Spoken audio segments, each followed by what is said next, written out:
Assalamualaikum Bu Melga. Waalaikumsalam. Selamat sore Bu, saya Rahmat Fikri Gunawan dari kelas 12 IPA 1 yang tadi WhatsApp Ibu untuk melakukan konseling sore ini. Oh iya, selamat kenal kembali Vicky. Gimana kabarnya? Alhamdulillah sehat sih Bu. Alhamdulillah. Nah, karena Vicky mau konseling, sebelumnya Ibu izin merecord ya untuk arsip Ibu dan tidak akan Ibu sebarluaskan. Iya Bu, boleh Bu. Boleh. Baik. Sebelum Vicky akan menceritakan lebih lanjut apa yang Vicky keluhkan dan apa yang Vicky rasakan, sebelumnya Ibu mau nanya, Vicky udah pernah konseling individual atau belum? Ini baru pertama kali sih Bu, belum pernah sebelumnya. Baik. Jadi, proses konseling individual sendiri nanti Ibu harap Vicky yang akan aktif menjelaskan, mengutarakan apa yang Vicky rasakan dan keluhkan, dan kita akan mencari solusinya bersama-sama sehingga Vicky dapat memecahkan permasalahan yang Vicky rasakan sendiri. Jadi Ibu hanya mengarahkan, namun tetap Vicky yang menyelesaikan. Gitu. Dapat Ya, dipahami Bu. Vicky? Ya Bu, bisa Bu. Baik, kalau begitu silakan diutarakan apa yang sedang Vicky rasakan dan keluhkan saat ini. Mungkin poin pentingnya itu merasa kejenuhan aja sih Bu dalam belajar. Apalagi kan karena saya dalam kelas akselerasi itu, di mana beberapa semester langsung dijadiin satu dalam semester ini. Selain itu, kurangnya pembelajaran dari guru juga yang membuat saya tuh kadang kurang paham. Terus kalau misalkan saya tanya pribadi juga gimana ya ngejelasinnya, kalau lewat chat aja juga kan sama aja saya bisa baca buku gitu. Terkadang kita juga lebih perlu visual gitu, belajar secara visualnya juga. Kemudian tugas-tugasnya itu juga menurut saya itu cukup memberatkan. Bahkan saya sampai dijulukin karena kelas Axel jadi anak yang individualis. Nah, itu juga jadi beban juga sih buat pikiran saya. Ya padahal juga sebenarnya nggak individualis, cuman karena tugasnya banyak aja dan deadline-nya juga mepet-mepet. Kalau misalkan diajak nongkrong teman gitu atau mungkin diajak organisasi, ya sering banget nolak sih karena tugasnya memang lagi banyak banget. Dan itu menurut saya jadi beban pikiran bagi saya. Gitu. Bisa dijelasin lebih lanjut, biasanya tugas yang diberikan itu dalam bentuk virtual atau kelompok? Nah Individu? ini juga Bu, tugasnya tuh selalu double-double. Yang pertama itu ada yang individu juga dan ada yang kelompok juga. Untuk yang kelompok itu kita disuruh bikin PPT. Untuk yang individunya kita tuh juga ngerjain yang UKBM itu Bu, yang unit kegiatan belajar mandiri yang mirip LKS itu. Dan itu kayak dikebut gitu, 1 minggu harus selesai. Terus kalau misalkan kita minta keringanan, itu pasti guru jawabnya, kan udah 1 minggu, itu waktu yang banyak untuk kerjakan. Ya emang 1 minggu sih Bu, tapi kayak mata pelajarannya kan juga nggak cuma satu, ada 12 atau 13 mata pelajaran, dan itu menurut saya kalau bisa dikurangin sih Bu, karena tiap hari juga kita ada ulangan harian buat nyusul materi kita karena di kelas Axel itu. Jadi kalau misalkan tugasnya bisa dikurangin kan kita jadi bisa belajar mandiri buat ulangannya itu. Kalau yang Ibu tangkap dari penjelasan Vicky tadi, berarti Vicky mengalami kejenuhan belajar atau biasa disebut burnout. Sebelumnya Vicky udah pernah dengar belum burnout itu apa? Ini baru pertama kali sih Bu.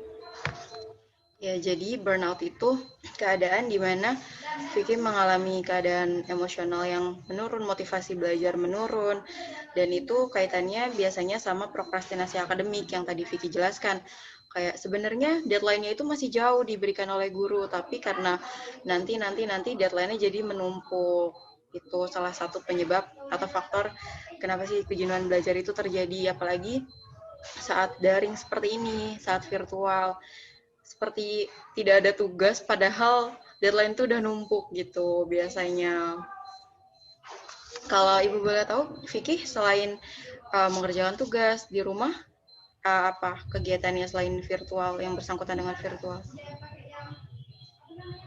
Nggak ada sih Bu, cuman kadang kalau 1 minggu kan libur, itu aku olahraga dikit-dikit sih. Terus kalau misalkan sebelum pembelajaran online gini, biasanya aku 1 minggu aku buat fullin buat family time. Nah, untuk yang kali ini tuh karena family time-nya juga udah di rumah, jadi 1 minggu tetap ngerjain tugas juga. Oh, jadi lebih sedikit untuk waktu refreshing-nya ya mungkin. Iya. Gitu. Kalau Ibu boleh tahu, untuk kejenuhan yang Vicky rasakan sendiri, untuk skala 1 sampai 10 ada di titik keberapa, Vicky? Untuk tingkat kejenuhannya? Sepertinya 8,5 mungkin Bu, sekitar segitu. Baik. Bisa Vicky jelaskan kenapa ada di titik 8,5? Apa yang membuat Vicky itu kan berarti di atas rata-rata, di atas di atas 5. Berarti lumayan jenuh kan? Apa yang membuat Vicky merasa lumayan jenuh tadi? Yang paling membuat Vicky jenuh? Saya kadang kayak ngerasa was-was gitu sih Bu, kayak ada tugas yang ke skip nggak ya buat besok gitu. Terus juga kalau misalkan tiap ngerjain tugas itu rasanya pengen marah-marah terus gitu.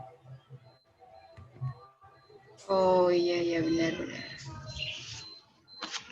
Jadi kalau yang Ibu tangkap dari penjelasan Vicky tadi, itu sebenarnya banyak terjadi sekarang. Jadi karena pandemi ini, satu banyak tugas tadi kan yang membuat Vicky jenuh. Dan biasanya kalau orang udah capek, udah bosan di rumah ditambah tugasnya banyak, itu berpengaruh sama mood juga. Jadi dia kayak males-malesan, terus ngerjainnya sambil marah. Bahkan orang nggak salah kadang dimarahin tuh bisa kalau lagi ada di posisi kayak gitu. Ya itu sih Bu, kadang juga sering kayak juga marah aja. Iya, kayak gitu. Ada nggak penyebab lain lagi selain dari tugas sama kayak misalnya kalau dari orang tua Vicky sendiri melihat Vicky gimana di rumah kalau sekolah online ini? Kalau orang tua, menurut aku nggak pernah jadi masalah sih Bu. Nggak pernah juga kayak bilang aku di rumah males-malesan gitu, nggak pernah sih. Kalau dari orang tua tuh selalu support sih buat belajar gitu, pasti support untuk pendidikan. Bagus, berarti orang tua Vicky sendiri sudah mengerti dan paham ya kalau apa proses belajar mengajarkan sudah di rumah. Jadi mengerti kalau emang lebih dominan ke tugas sekolah, kegiatannya di rumah. Ya Bu. Baik. Untuk keluhannya sendiri, dari yang tadi telah Vicky jabarkan, mungkin masih ada lagi atau tidak? Kalau masih ada, silakan dijelaskan lebih lanjut, Vicky. Mungkin ada satu lagi sih Bu, jadi tentang kayak setiap saya mulai belajar gitu kan, udah belajar berjam-jam, udah baca satu buku, tapi kayak nggak ada yang masuk ke otak gitu.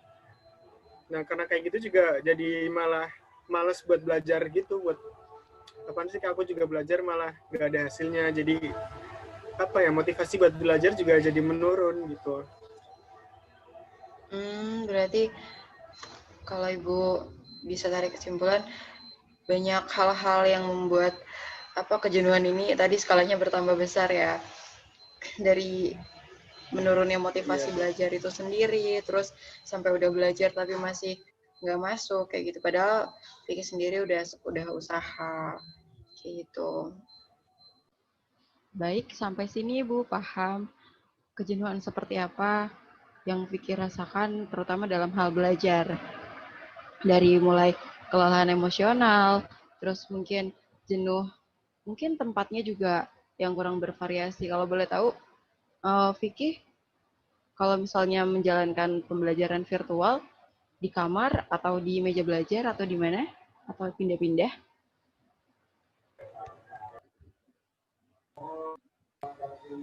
Kalau pembelajaran online biasanya di kamar sih Bu, di kamar pribadi. Berarti lebih sering di kamar ya kalau untuk melakukan pembelajaran daring. Nah, kan Vicky pasti mau konseling ini biar adanya perubahan-perubahan pada diri Vicky sehingga kejenuhan ini kedepannya nggak terjadi lagi dengan belajar ini. Kalau Ibu boleh tahu, perubahan-perubahan apa sih yang sebenarnya pengen Vicky rubah dari diri Vicky biar nggak jenuh belajar lagi?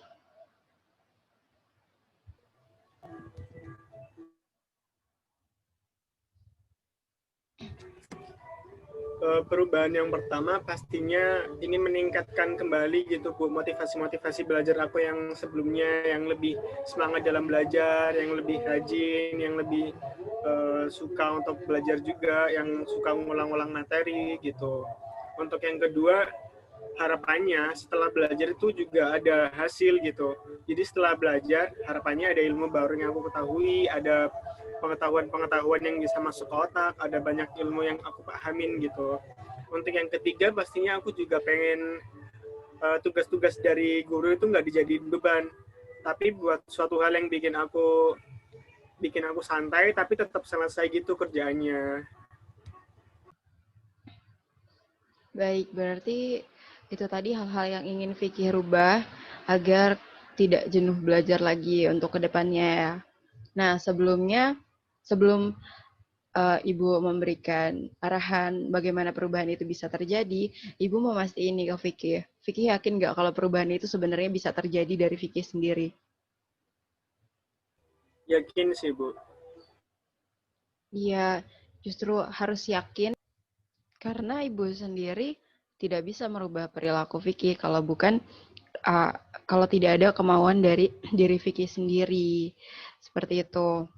Dan dari ketiga hal tadi, ya untuk menaikkan motivasi atau mendorong motivasi belajar Vicky, itu kalau menurut Ibu, Vicky perhatikan dulu dari kebiasaan-kebiasaan Vicky yang dari hal-hal kecil, misal kayak jika ada deadline bisa Vicky list di deadline-nya, misal ini tanggal berapa. Dan untuk mengantisipasi prokrastinasi akademik atau penunda-nundaan belajar tadi, mungkin deadline-nya bisa diundur. Misal seperti ini, Vicky ada tugas, deadline-nya 6 Desember dari guru.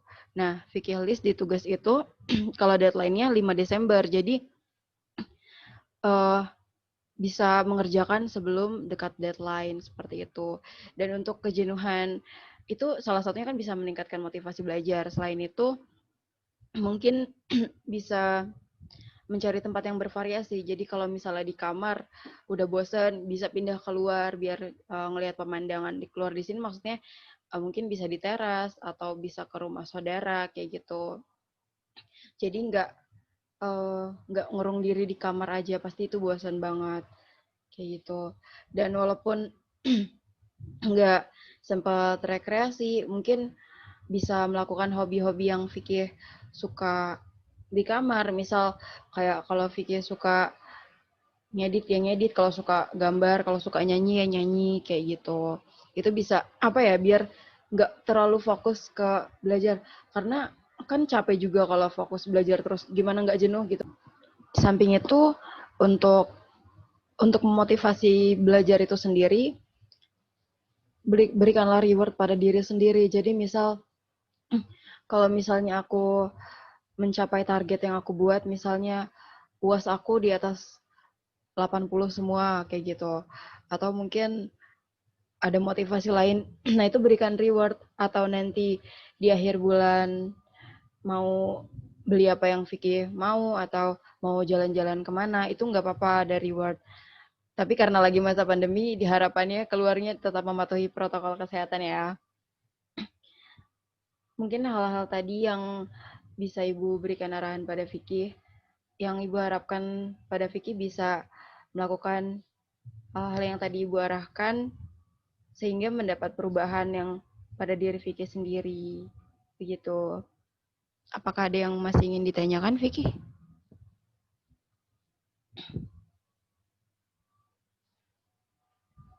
Sepertinya udah nggak ada sih, Bu. Tapi saya boleh ulang lagi nggak, Bu, dari pernyataan tadi? Pernyataannya Ibu. Baik, silakan. Untuk mengatasi kejuaraan tadi, yang bisa aku lakukan yang pertama, mengajukan deadline. Jadi kalau misal ada deadline-nya 6 Desember, maka aku bisa tulis itu 5 Desember. Gitu kan, Bu. Terus yang kedua, pindah-pindah tempat juga dalam belajar biar nggak bosan. Terus yang ketiga, melakukan hobi-hobi aku. Dan yang keempat, kasih reward sendiri untuk diri sendiri kalau bisa mencapai suatu target. Gitu ya, Bu. Iya, dan yang terakhir, kalau misalnya udah bosan banget belajar, bisa melakukan hobi tadi. Iya, bagaimana Vicky setelah Ibu mau nanya lagi nih, kan tadi di awal Ibu sempat menanyakan skala kejenuhan Vicky. Harapannya tadi dari titik 8,5 skala 1 sampai 10, kira-kira target Vicky untuk melaksanakan perubahan, harapannya sampai di titik berapa kejenuhannya mengecil? Sampai 1 sih, Bu. Kalau bisa. Pasti kan itu kan suatu target ya, kalau bisa maksimal sih 1. Bagus. Mantap nih. Emang kalau misalnya target, sampai nggak jenuh lagi dong ya harapannya. Sampai benar-benar motivasi belajar itu tercapai gitu. Baik, apakah masih ada yang ingin ditanyakan, Vicky? Sudah tidak ada, Bu. Terima kasih banget. Terima kasih banyak atas waktunya sore ini. Ya, sama-sama. Kalau misalnya masih ada yang dibingungkan, silakan hubungi Ibu lagi ya. Baik, mungkin proses konselingnya bisa kita cukupkan sampai di sini. Jika Vicky masih bingung atau ada yang ingin ditanyakan lagi, bisa chat Ibu kembali. Terima kasih Vicky. Baik, Bu. Terima kasih. Ya, terima kasih, Bu, atas waktunya. Wassalamualaikum warahmatullahi wabarakatuh. Waalaikumsalam warahmatullahi wabarakatuh.